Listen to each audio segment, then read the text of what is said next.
Merci, Madame Créoff, pour ce mot de la fin dont je vous avais fait commande. La parole est à la salle. S'il y a des questions. Anne.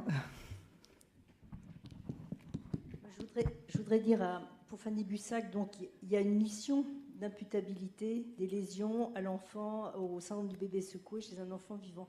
Là, je pense qu'on l'a fait avec Catherine Adams-Baum, Elisabeth Vieux, Catherine Adams et Caroline récemment. Et je pense que là, il faut qu'on l'actualise avec les nouvelles recommandations. Mais ça, c'est vraiment une mission qui doit être donnée systématiquement en cas de suspicion de syndrome du bébé secoué, parce qu'elle oblige justement à se positionner par rapport aux recommandations de la Haute Autorité de Santé. Et si on ne les suit pas, ben, il faut s'en expliquer. Et, oui. Techniquement, ça marche. Elle est distribuée à tous les magistrats qui s'inscrivent à la session sur le bébé secoué, et elle est à disposition en permanence sur l'intranet de tous les magistrats. En revanche, une version actualisée serait peut-être... Oui, on va s'y mettre. Je suis preneuse. Et pour Bertrand Thelot, pour l'épidémiologie, en 2014, au Congrès international qui a eu lieu à Paris, on nous avait appris que dans la classification internationale des maladies, la CIM-10, il existait un code pour le syndrome du bébé secoué. Et il y a des pays qui en disposent, mais nous en France, on n'en dispose pas. Donc on est obligé de faire hématome sous-dural et puis maltraitance. Et je pense qu'une première étape très simple, ce serait que ce code apparaisse dans le PMSI, que les médecins hospitaliers remplissent. Alors, on va vérifier tout ça. Oui, c'est une approche. Moi, vu l'expérience que j'ai dans d'autres domaines, ce qui paraît très simple est quelquefois assez compliqué parce qu'il y a 70 millions d'habitants et 3000 hôpitaux, et avant que ça... Bon, mais pourquoi pas. En revanche, je voulais mentionner, dans une des études que vous avez présentées, il y a une forme de raisonnement qui peut s'appliquer dans les traitements de données du PMSI. Quand vous faites tomber un enfant de 1 mètre ou de 5 mètres ou de 15 mètres, comme par hasard, vous constatez que ceux qui tombent de 1 mètre, ils sont plus souvent décédés que les autres. Hein. Donc il y a un blême quelque part. Ben, cette approche-là, qui est, indirecte en quelque sorte, vous voyez, hein, on peut la transposer dans l'examen des données du PMSI. Vous savez qu'elles sont exhaustives pour toutes les hospitalisations en France. Et en fait, probablement, des enfants hospitalisés pour maltraitance, même si les cliniciens, quelque part, ne s'en rendent pas compte, ils ne les codent pas de la même manière dans l'ensemble des codes disponibles, alors qu'ils ne nomment pas la maltraitance. Voyez. Mais le florilège des codes utilisés n'est statistiquement pas le même que quand c'est un traumatisme banal. Donc ça, c'est une option qui va être creusée également. Voilà. Juste, je me permets de compléter votre propos. C'est vrai qu'effectivement, tu parles de données qui sont anciennes. Cela dit, aujourd'hui, on peut faire un diagnostic de syndrome du bébé secoué, ce qui n'était pas vrai il y a quelques années. Et effectivement, ce qu'on doit faire, c'est aujourd'hui faire des diagnostics de traumatisme infligé et de faire des diagnostics avec des signes positifs, mais aussi des signes en creux qu'on sait probablement moins voir. Je pense que c'est quelque chose d'important. Tout joue. Ouais. Hein, c'est-à-dire que la chronologie d'établissement du diagnostic, qui ne coïncide pas forcément avec celle où il faut coder, l'ignorance de l'existence du code ou de son usage, un résidu de crainte de coder comme ci plutôt que comme ça. Enfin, on voit bien que la récapitulation d'une bonne partie de ce qui a été dit aujourd'hui, se transcrit dans les données actuellement. Bon. Après, ça va bouger, ne serait-ce que parce que ça va monter effectivement en publicité. Mais ça va être un petit peu long. On va peut-être d'autres questions.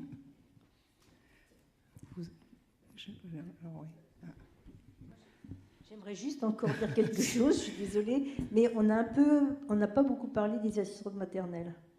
On a parlé des pères, mais il ne faut pas oublier, les assistantes maternelles sont quand même assez fréquemment en cause. Et je pense qu'il y a aussi s'interroger vraiment sur leur formation et sur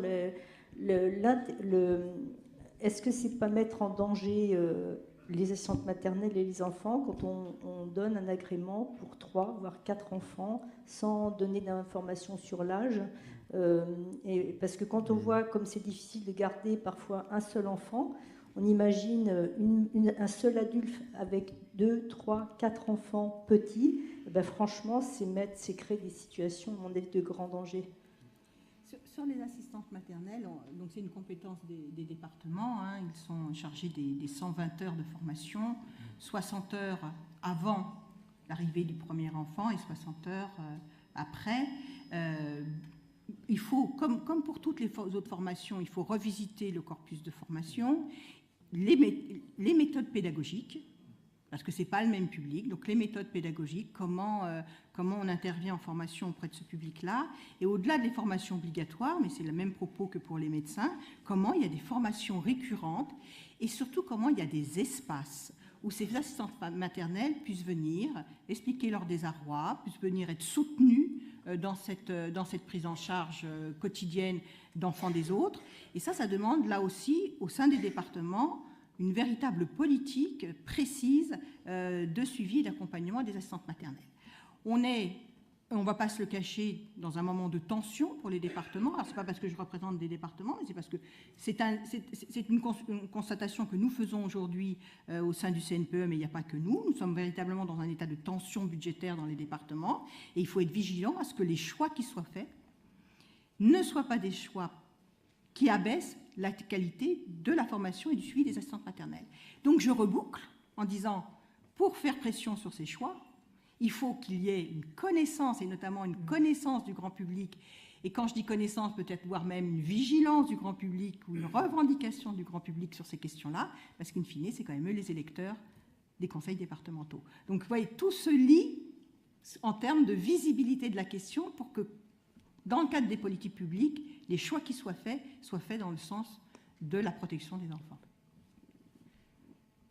Bonjour, j'interviens donc en tant que coordonnatrice de la formation des assistantes maternelles, justement pour le département du Loiret. Et c'est vrai que pour nous, c'est un sujet qui nous tient à cœur, qui est abordé, le syndrome du bébé secoué, en formation.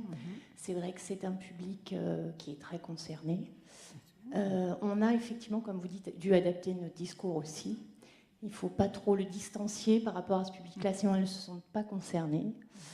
Et oui, on espère que ce sera suivi des faits. On a fait pas mal aussi d'interventions par ailleurs, et un partenariat justement avec les relais assistantes maternelles, qui ont un rôle très, très important à jouer au niveau du syndrome du bébé secoué, et justement l'implication des assistantes maternelles par rapport à ce risque. Et juste une dernière chose, par rapport au fait qu'elles aient 3 ou 4 places d'agrément, au niveau du département, toujours du Loiret, mais je pense qu'on n'est pas le seul à procéder ainsi, on propose maintenant des restrictions d'âge, déjà de manière à ce qu'elle n'ait pas 4 nourrissons en permanence, ce qui est complètement ingérable. Donc à partir de 3 places d'agrément, on propose un enfant de plus de 18 mois, et dans les cas qui sont de plus en plus rares malgré tout, de 4 places d'agrément d'enfants à la journée, il y aura un enfant de plus de 18 mois et un enfant de plus de 2 ans. Ça reste 4 enfants à la journée, mais mine de rien, avec des autonomies, des âges d'autonomie différents, et donc une prise en charge un peu moins compliquée également. Voilà, merci. Merci. Une dernière question peut-être ? J'ai juste un dernier commentaire, Marion Pierre, médecin légiste pédiatre. C'était pour rebondir en fait sur, effectivement, je trouve aussi que les grands oubliés sont les papas, parce que c'est quand même les 80% des cas, c'est quand même eux les auteurs. Et il y a un truc qui existe actuellement en France qui s'appelle la préparation à la naissance. Et jamais compris pourquoi la naissance, en fait, finalement, on se cantonnait beaucoup à l'accouchement et pas au reste. Et pourquoi il n'y avait pas deux séances qui soient consacrées avec le papa sur la gestion des pleurs, parce que la prévention primaire, elle est bien là. C'est savoir que les pleurs des nourrissons, ça existe, qu'il y a un pic de fréquence à 6 semaines de vie, que c'est normal d'avoir envie de secouer, mais qu'il ne faut pas passer à l'acte. Et aussi pour avoir téléméguêtre aux urgences pédiatriques, une petite session sur la gestion d'une diarrhée, de vomissement et d'une fièvre. Je pense qu'il y a une véritable prise de conscience à avoir au niveau de la santé publique et des pouvoirs publics, malheureusement, pour que ça me paraît. Effectivement, on a mis en évidence toutes les difficultés, les besoins de coordination, etc. Mais j'ai l'impression, en tout cas, qu'il y a des choses qui ne seraient pas si compliquées que ça à mettre en œuvre. Ouais, allez-y. Oui, merci beaucoup. Merci beaucoup parce qu'on est en train on a opéré quelques interventions qui prennent en compte en fait. C'est pas du tout préparé, mais on a l'habitude. Merci Bertrand, c'est pour dire vraiment va vite.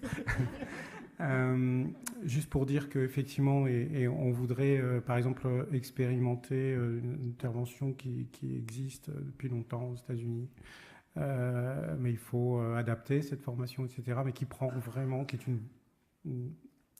c'est pas une préparation à la naissance en fait, c'est vraiment une préparation à la parentalité, incluant évidemment l'accouchement, la naissance.